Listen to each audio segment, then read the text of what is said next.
നമസ്കാരം. ഞാൻ ബിജി ഷോളൂർ. പ്രൊഫഷണലി ഒരു ഫുൾ ടൈം ട്രേഡറാണ്. നമുക്ക് വരുമാഴ്ചയിലെ മാർക്കറ്റ് സിറ്റുവേഷൻ നമുക്ക് നോക്കാം.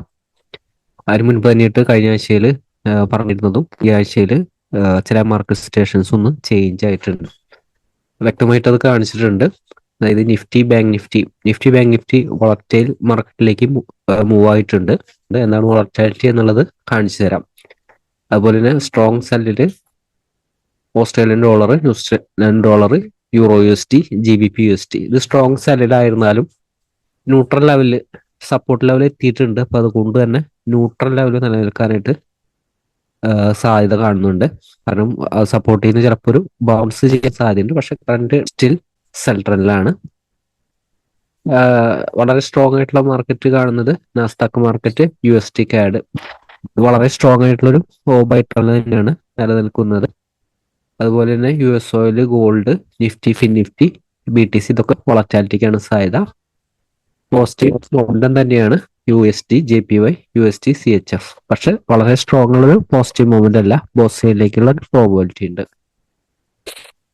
നിഫ്റ്റിയുടെ കറണ്ട് സിറ്റുവേഷൻ അതുകൊണ്ട് തന്നെ ഇൻട്രാഡേയിൽ മാനേജ് ചെയ്യുക. നമ്മൾ കഴിഞ്ഞ ആഴ്ചയിൽ നിഫ്റ്റിനെ കുറിച്ച് ഉള്ള ഡീറ്റെയിൽ ആയിട്ടുള്ള അനാലിസിസ് നടത്തിയത് ശ്രദ്ധിക്കുക.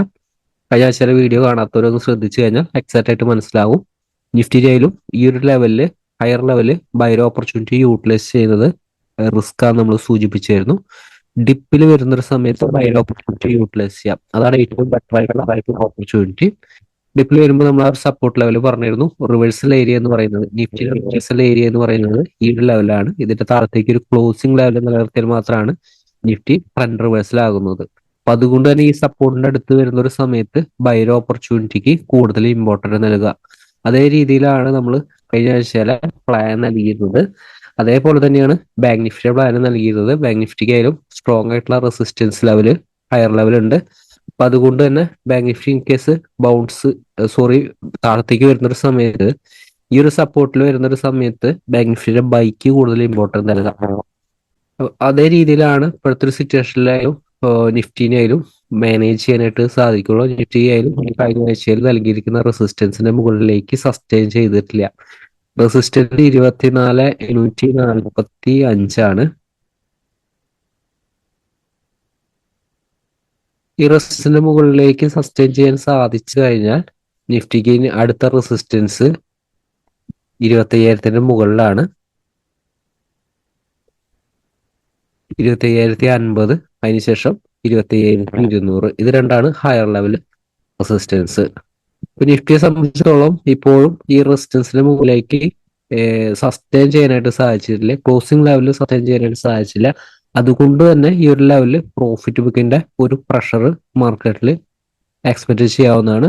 എക്സാക്റ്റ് ആയിട്ട് ഇൻട്രാഡേയിൽ തന്നിരിക്കുന്ന ഒരു സപ്പോർട്ട് ലെവൽ റെസിസ്റ്റൻസ് അനുസരിച്ച് മാനേജ് ചെയ്യുക. അതുപോലെ നിഫ്റ്റിയുടെ സിറ്റുവേഷൻ ആയാലും ഇനിയായാലും ലോവർ ലെവലിലേക്ക് വരുന്ന ഒരു സമയത്തായാലും 24,500 തൊട്ട് താഴെയാണ് സപ്പോർട്ട് വരുന്നത്.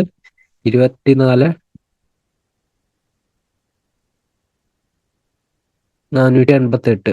ഇതിന്റെ ഒരു താഴത്തേക്ക് ഒരു ക്ലോസിംഗ് ലെവലില് ഒരു ക്യാനിൽ സസ്റ്റെയിൻ ചെയ്താൽ, ഈ സപ്പോർട്ടിന്റെ താഴത്തേക്ക് ഒരു ക്ലോസിംഗ് ലെവലില് ക്യാനിൽ സസ്റ്റെയിൻ ചെയ്താൽ പ്രോഫിറ്റ് ബുക്കിന്റെ ഒരു പ്രഷർ മാർക്കറ്റിൽ ഉണ്ടായിരിക്കും. പക്ഷെ എന്നിരുന്നാലും ശ്രദ്ധിക്കേണ്ടത് ലോവർ ലെവലിൽ ഈ ഒരു ലെവലിലൊക്കെ നല്ല സപ്പോർട്ടുകൾ ഉണ്ട്. ഈ ഒരു ലെവൽ വരെ സപ്പോർട്ട് ഉണ്ട്. അപ്പൊ അതുകൊണ്ട് തന്നെ ഇങ്ങനത്തെ ഒരു സിറ്റുവേഷനിലുള്ള ഒരു ഇതേ രീതിയിൽ മൂവ് ചെയ്യുന്ന മാർക്കറ്റ് ഇൻട്രാഡേ മാനേജ് ചെയ്യാനാണ് പറ്റുള്ളൂ. കാരണം ബൈ എടുത്ത് ചുമ്മാ ഹോൾഡ് ചെയ്യാൻ പറ്റില്ല. കാരണം മാർക്കറ്റ് അങ്ങോട്ടും ഇങ്ങോട്ടും ബോത്ത് സൈഡിലേക്ക് ഉള്ളൊരു പ്രോബിലിറ്റി ഉള്ള ഒരു മാർക്കറ്റ് സെറ്റപ്പ് ആണ്. നമ്മൾ ഒരേ സിറ്റുവേഷൻ പറയുന്നത് മാർക്കറ്റിന്റെ ഒരേ സിറ്റുവേഷൻ അനുസരിച്ചാണ് പറയുന്നത്. ഇപ്പൊ നിഫ്റ്റിയിലായാലും ഒരു ആഴ്ചയിൽ ഇത്തരം ലെവലുകളൊന്നും ശ്രദ്ധിച്ചാൽ വളരെ ഈസി ആയിട്ട് മാനേജ് ചെയ്യാനായിട്ട് സാധിക്കും. നമുക്ക് ഇൻട്രാഡേയിൽ നോക്കാം. ഇൻട്രാഡേയിൽ റൈറ്റ് ആയിട്ടുള്ള ബൈ ഓപ്പർച്യൂണിറ്റി, ഷോർട്ട് സെന്റ് ഓപ്പർച്യൂണിറ്റി എവിടേക്കാണ് യൂട്ടിലൈസ് ചെയ്യേണ്ടത്, ഏതാണ് റൈറ്റ് ആയിട്ടുള്ള സപ്പോർട്ട് റെസിസ്റ്റൻസ് എന്ന് നമുക്ക് നോക്കാം. 675 വരെ സപ്പോർട്ടാണ്. 24,675 ഓപ്പൺ ചെയ്യുന്നത് 675 താഴെയാണെങ്കിലാണ് വീക്ക്നെസ്സിന് ഒരു സാധ്യത. ഇതിന്റെ ഒരു താഴെ ഓപ്പൺ ചെയ്ത് ചെറിയ ടൈം ഫ്രെയിമിന്റെ ലോ ബ്രേക്ക് ചെയ്താൽ പ്രോഫിറ്റ് ബുക്കിംഗ് വരും. 24,540, 24,505 ആണിത്. 505 നിലനിൽക്കുന്നുണ്ടെങ്കിൽ ഈ ഒരു ലെവലിൽ നിന്ന് വീണ്ടും ബൗണ്ട് ആയിട്ട് സാധിക്കും. 505 മുകളിലേക്ക് സസ്റ്റെയിൻ ചെയ്യാൻ സാധിച്ചില്ലെങ്കിൽ 24,370, 275, അതിനുശേഷം 24,185, 24,200 താഴെയാണ് സപ്പോർട്ട് വരിക. നമ്മൾ കഴിഞ്ഞ ഒരു സെക്ഷനിൽ അത് സൂചിപ്പിച്ചായിരുന്നു. അപ്പോൾ കഴിഞ്ഞ സെക്ഷനിൽ എക്സാക്റ്റ് ആയിട്ട് 24,200 താഴെ നമ്മൾ സപ്പോർട്ട് ലെവല് അപ്ഡേറ്റ് ചെയ്തിട്ടുണ്ട് കഴിഞ്ഞ സെക്ഷൻ നൽകിയിട്ട്. പക്ഷെ അതിന് മുൻപ് തന്നെ ഈ ഒരു ലോവർ ലെവലിലെ ഈ ഇമ്പോർട്ടന്റ് സപ്പോർട്ട് നൽകിയിരുന്നതാണ്. ആ ഇമ്പോർട്ടന്റ് സപ്പോർട്ടിൽ നിന്നാണ് നിഫ്റ്റി കഴിഞ്ഞ ദിവസത്തിൽ വലിയൊരു ബൗൺസ് നടത്തിയിരുന്നത്. അതുപോലെ തന്നെ നിഫ്റ്റി ഓപ്പൺ ചെയ്യുന്നത് 24,845 റെസിസ്റ്റൻസിന്റെ താഴെയാണ്.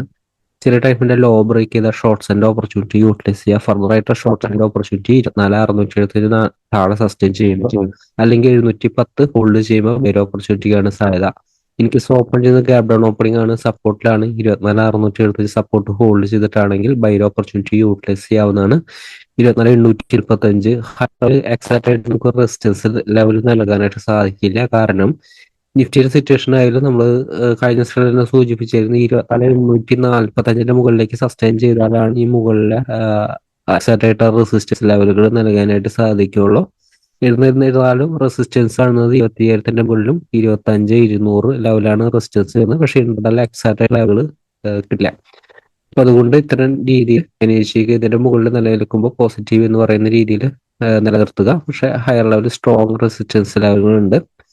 അപ്പൊ അതേപോലെ തന്നെ ഓപ്പൺ ചെയ്ത ഗ്യാപ് ഡൗൺ ഓപ്പണിംഗ് ആണ്, സപ്പോർട്ടിലാണെങ്കിൽ ബൈർ ഓപ്പർച്യൂണിറ്റി അടുത്ത റെസിസ്റ്റൻസിന് മുകളിലേക്ക് സസ്റ്റെയിൻ ചെയ്താൽ ബൈർ ഓപ്പർച്യൂണിറ്റി യൂട്ടിലൈസ് ചെയ്യാം.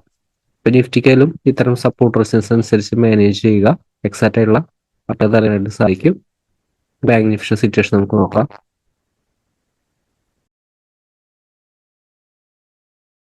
ഒരു ഹൈ വോളറ്റാലിറ്റിക്കാണ് സാധ്യത കാണുന്നത്. നിഫ്റ്റിയുടെ സിറ്റുവേഷനും ഹൈ വോളറ്റാലിറ്റിയാണ് സാധ്യത കാണുന്നത്.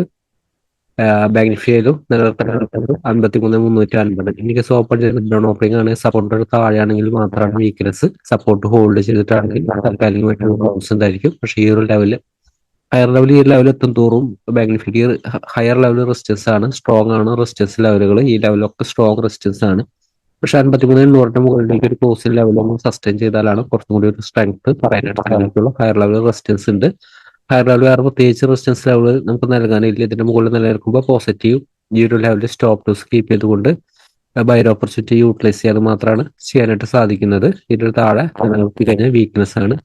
ഓപ്പൺ ചെയ്യുന്ന ഗ്യാപ് ഡൗൺ ഓപ്പണിംഗ് ആണ്, സപ്പോർട്ടിലാണെങ്കിൽ ബൈക്കാണ് സാധ്യത. അല്ലെങ്കിൽ സപ്പോർട്ട് റെസിസ്റ്റൻസ് റേഞ്ചിലാണെങ്കിൽ ഏതെങ്കിലും റേഞ്ച് മുകളിലേക്ക് ബ്രേക്ക് ചെയ്യാനായിട്ട് വെയിറ്റ് ചെയ്യുക. അതിനുശേഷം ബൈർ ഓപ്പർച്യൂണിറ്റി യൂട്ടിലൈസ് ചെയ്യുക.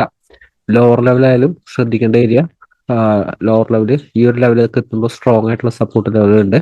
52,775, 52,850, 52,950 തൊട്ടടുത്ത സപ്പോർട്ട് റെസിസ്റ്റൻസ് ലെവലുകൾ നൽകിയിട്ടുണ്ട്. അപ്പൊ മനസ്സിലാക്കേണ്ടത് ഈ ഒരു ലെവലിന് ബൗൺസ് ചെയ്യാനായിട്ടുള്ള സാധ്യത കൂടുതലുള്ള ഏരിയയിലാണ് ഇങ്ങനത്തെ ഒരു സപ്പോർട്ട് റെസിസ്റ്റൻസ് ലെവലുകൾ നൽകുന്നത്.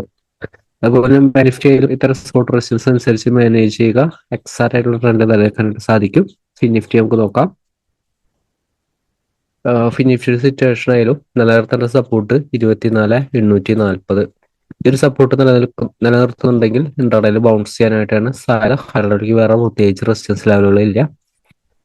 ഈ ഒരു ട്രെൻഡും ബാങ്ക് നിഫ്റ്റിയിലേക്ക് ട്രെൻഡ് പോലെ തന്നെയാണ്. ഇതിനൊരു മുകളിലേക്ക് സസ്റ്റെയിൻ ചെയ്തിട്ടുണ്ടെങ്കിൽ ബൈർ ഓപ്പർച്യൂണിറ്റി യൂട്ടിലൈസ് ചെയ്യുക. പക്ഷെ ഇതിന്റെ താഴെ നിലനിർത്തി കഴിഞ്ഞാൽ പ്രോഫിറ്റ് ബുക്കിനാണ് ഒരു സാധ്യത വരുന്നത്. ലോവർ ലെവല് 24,640 നല്ല സപ്പോർട്ടാണ്.